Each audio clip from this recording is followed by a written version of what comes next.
बिस्मिल्लाहिर्रहमानिर्रहीम, अस्सलाम वालेकुम नाज़रीन। मैं हूं कंबर ज़ैदी और आपको बहुत बड़ी ख़बर जो देनी है वो सदर मुमलिकत ने इंतख़ाबात की तारीख़ का ऐलान कर दिया है। ये इंतख़ाबात जो हैं वो 30 अप्रैल को सदर मुमलिकत की जानिब से ऐलान किया गया मुनक्किद होंगे। पंजाब असम्बली के खसूसन इंतख़ाबात की बात हो रही है। इससे कबल इलेक्शन कमीशन ने एक लेटर लिखा था जिसमें सदर मुमलिकत को कहा था कि आप जो है वो 30 तारीख से लेकर 7 तारीख दी गई थी कि इस दौरान किसी भी डेट को अनाउंस कर दें, और बिल आखिर सदर मुमलिकत ने इतवार का दिन चूज़ किया है। ईद के फौरी बाद ये टाइम पीरियड बन रहा है, लेकिन असल सवाल इसमें यह पैदा होता है क्या इलेक्शन हो पाएंगे या नहीं। हमारे पास जो कुछ इन्फॉर्मेशन है, जो चीफ इलेक्शन कमिश्नर ने सहाफ़ियों को बुलाकर गैर रस्मी गुफ्तगू की है, वो आपके सामने इस व्लॉग में रखने लगे हैं। अगर आपने चैनल को सब्सक्राइब नहीं किया, सब्सक्राइब कर लें, बेल का आइकन ज़रूर दबाएं, फेसबुक पे फॉलो करना ना भूलें। गुज़िश्ता दिनों चीफ इलेक्शन कमिश्नर की कुछ सहाफ़ियों से मुलाकात हुई। इस सहाफ़ती लोगों में बैठकर, जो जर्नलिस्ट हैं उनमें बैठकर चीफ इलेक्शन कमिश्नर ने क्या कहा वो बड़ा इंपॉर्टेंट है, क्योंकि वो तयन करता है कि आइंदा आने वाले इंतखाबात इलेक्शन कमीशन कैसे कंडक्ट कराने वाला है और कैसे देख रहा है। एक तो चीफ इलेक्शन कमीशन ने जो चीफ इलेक्शन कमिश्नर हैं उनकी जानिब से बताया गया कि इमरान खान से जो उनका तनाज़ा है वो अब ज़ाती नोयत इख्तियार कर गया, और ये तनाज़ा सैनेट के इंतखाबात से शुरू हुआ था, और सैनेट के इंतखाबात में कुछ बराह रास्त हदायत थी जब इमरान खान साहब वज़ीर आज़म थे, उस पर अमल दरामद नहीं किया गया, जिसकी वजह से ये तनाज़ा शुरू हुआ। और फिर वो कहते हैं कि मैं किसी की डिक्टेशन पे नहीं चलता, और ये तासुर जो दिया जाता है पॉलिटिकल पार्टीज़ की जानिब से कि मैं किसी का कहा मानता हूँ या मुझे अपारा से डायरेक्शन आती है, XYZ कहीं से डायरेक्शन आती है, तो ऐसा कोई बिल्कुल नहीं है। मैं एक आज़ाद और ख़ुद मुख्तार शख्स हूँ और मेरे फ़ैसले जो है आज़ादाना तौर पे होते हैं, और इलेक्शन कमीशन आइन को फॉलो करता है। खैर, ये तो वो आपको पता है एक अपना बात कर रहे थे, और उनका ये अंदाज़ था एक अपनी सुप्रीम कोर्ट के फ़ैसले के बाद वो अपने आप को एक बैक फुट पे कंसिडर भी कर रहे थे, क्योंकि सुप्रीम कोर्ट में बड़ी डिस्कशन हुई कि इलेक्शन कमीशन ख़तो खिताबत करता रहा, इसने कोई तारीख़ नहीं दी। तो उसके बाद फिर हमने देखा कि इन सहाफ़ियों को बुलाकर इस मुलाकात का मकसद था इलेक्शन कमीशन की जानिब से बहुत सारी चीज़ें पहुँचा देना। इलेक्शन कमिश्नर ने एक सिकंदर सुल्तान राजा की एक बात, जिसके लिए पर्टिकुलरली मैं ये व्लॉग कर रहा हूँ, वो बड़ी इंपॉर्टेंट है।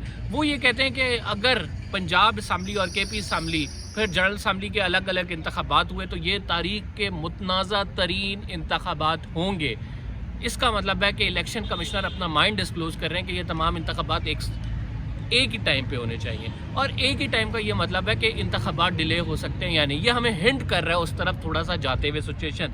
लेकिन सुप्रीम कोर्ट के फैसले के बाद क्या ये हो पाएगा या नहीं, देखिए कोई भी नजूमी नहीं होता कि मुकम्मल तौर पर आपको बता दे कि ये एग्जैक्टली क्या होगा। हाँ, जो इवेंट्स, हादसात, वाक़यात और इन्फॉर्मेशन ऐसी होती है जिसके बाद हम एसेस कर पाते हैं कि क्या होने जा रहा है। देखिए, अगर प्रैक्टिकली देखा जाए तो सुप्रीम कोर्ट के फ़ैसले को डिनाई करना इतना आसान नहीं है। सुप्रीम कोर्ट ने जो फ़ैसला दिया वो बड़ा बाइंडिंग है, और हुक्मरान जमात के JUIF के लीडर और सेनेटर जब कामरान मुर्तज़ा जैसा शख्स कहे कि सुप्रीम कोर्ट का फ़ैसला हमने हर सूरत मानना है, जब आज़म नज़ीर तारड़ कहें कि फ़ैसला बाइंडिंग होता है, लेकिन उन्होंने चूँकि तशरीह भी कुछ और की है, तो लिहाजा एक प्रेशर तो बिल्ड हो गया। पहले ये था कि किसी भी तरह से टाइम निकाल दिया जाए, अब जो मेजर इशू एक आ रहा है वो सेंसस के हवाले से आ रहा है। देखें, डिलिमिटेशन होनी है, डिलिमिटेशन के बाद नई हल्का बंदियाँ बनाई जाएंगी, और नई हल्का बंदियाँ के बाद इंतखाबात होंगे।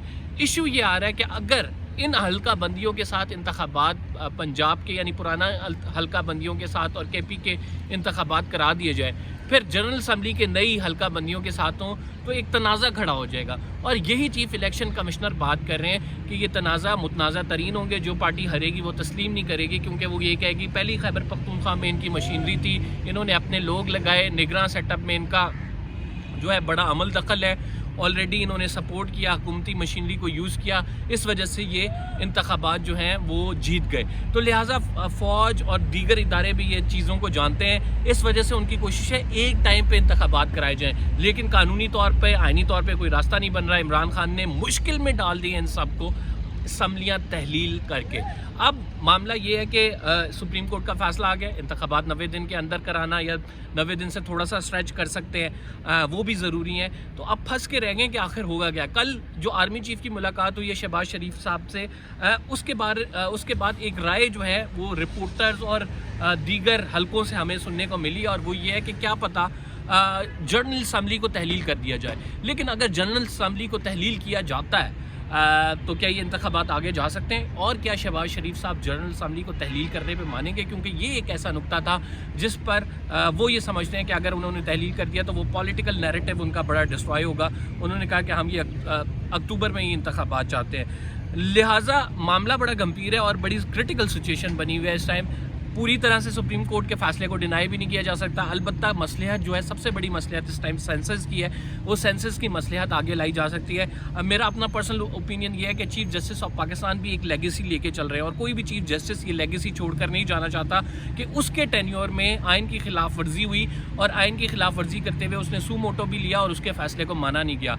चीफ जस्टिस को जहाँ तक हम रिपोर्ट करते हैं, कवर करते हैं, उनकी सोच को जानते हैं, और वो सोच ये कहती है कि चीफ जस्टिस एक अपनी लेगेसी छोड़ के जाएंगे, और उस लेगेसी के मुताबिक चीफ जस्टिस ये इंतखाबात 1 महीने नहीं, 1.5 महीने नहीं, तो ये इंतखाबात करा के जाएंगे। तो मेरी पर्सनल ओपिनियन ये है कि इंतखाबात आप अक्टूबर तक डिले नहीं कर सकते। आप इसे ज़्यादा से ज़्यादा 1 महीना डिले कर सकते हैं। ये इंतखाबात कराने पड़ जाएंगे, और इंतखाबात होंगे भी अनटिल और अनलेस पाकिस्तान एक यहाँ पे पता नहीं होता कि अगली रात को क्या इवेंट हो जाए, अगले दिन को क्या इवेंट हो जाए, तो कुछ भी अनहोनी हो सकती है। अलबत्ता आज की जो सिचुएशन है, जो आज की इन्फॉर्मेशन है, उसके मुताबिक इंतखाबात होने जा रहे हैं। और इंतखाबात जिस तरह सदर मुमलिकत की जानिब से डेट अनाउंस की गई है, मेरा नहीं ख्याल इसको चेंज किया जाएगा। इसी डेट पे अगर किया गया या कोई उज़र तलाश किया गया तो सुप्रीम कोर्ट में जो है तहरीक इंसाफ तौहीन अदालत की दरख्वास्त लेके जाएगी, और तहरीक इंसाफ फिर पूरी तरह से इसको मामले को कंटेस्ट करेगी। चीफ जस्टिस से सितंबर में रिटायर होना है। चीफ जस्टिस भी मेरा ख्याल से वो फ्रंट फुट पे आके खेलेंगे और इस मामले से पीछे नहीं हटेंगे, क्योंकि उन्होंने ऑलरेडी कह चुके हैं कि आइन ने हमारे दरवाजे पे दस्तक दी है। मेरा ख्याल से यही वो सवाल था जो सब जानना चाह रहे थे कि इंतखाबात होंगे या नहीं। इंतखाबात की डेट का तयन तो कर दिया गया, आज बाकायदा सुप्रीम कोर्ट के फैसले पर दरामद होता नज़र आया है। तहरीक इंसाफ टिकट बांटना शुरू कर रही है, और कल से इसका बाकायदा अमल शुरू हो जाएगा। जो इत्तेहादी हैं, काफ लीग जैसे काफ लीग जम हो गई है, वो भी देख रही है कि कितनी सीट एडजस्टमेंट होगी। MWM देख रही है। दूसरी तरफ मुस्लिम लीग नून इस टाइम राइट नाउ सबसे परेशान पार्टी है, और उसको कुछ वे आउट नहीं मिल रहा कि किस जगह जाए। आज भी सागदार साहब की प्रेस कॉन्फ्रेंस बता रही है कि वो किस कदर हाथ उनके बंधे हुए हैं, कुछ कर नहीं सकते हैं। तो और JUI और पीपल्स पार्टी को देखें तो वो इस मामले की बेनिफिशरी नज़र आ रही हैं कि PDM की हुकूमत में भी आ गए, हुकूमत के मज़े भी ले लिए, लेकिन उनके पास लूज़ करने को कुछ एज सच इतनी बड़ी चीज़ नहीं है जितनी PMLN लूज़ करी है। तो फिलहाल के लिए इतनी कंबर ज़री को इजाज़त दीजिए। इंशाल्लाह अगले व्लॉग में आपसे मुलाकात होगी, अल्लाह ने के बाद। कितने मिनट का है? 7 मिनट। सर, आप बड़े सीजन लॉयर हैं, आप ये बताएं कि चीफ जस्टिस ने आके ऑपरेटिव पार्ट पढ़ा है, और हमेशा operative part he order of the day consider किया जाता है। उसमें अगर वो अनाउंस कर रहे हैं 3-2, और ये जो आपने बताया ये फुट नोट में लिखा हुआ है, तो एम्बिग्यूटी इटसेल्फ यहाँ पे है कि कौन सा फैसला माना जाए। आप 4-3 कह रहे हैं, चीफ जस्टिस ने 3-2 से फैसला दिया है। देखिए, एक बात तो तयशुदा है कि ये 7 रुकनी बेंच जो है, 7 जज साहबान जो हैं वो बेंच का हिस्सा थे। 2 जज साहबान 9 में से रज़ा कराना तौर पे रिक्यूज़ कर गए थे। 7 में से 2 जज जो आज बैठे हुए थे 5 रुकनी में, उन्होंने कहा कि हम अपने जो ब्रदर जजेस की ओपिनियन है अर्लियर के ये पिटीशंस मेंटेनेबल नहीं है, हम उनसे एग्री करते हैं।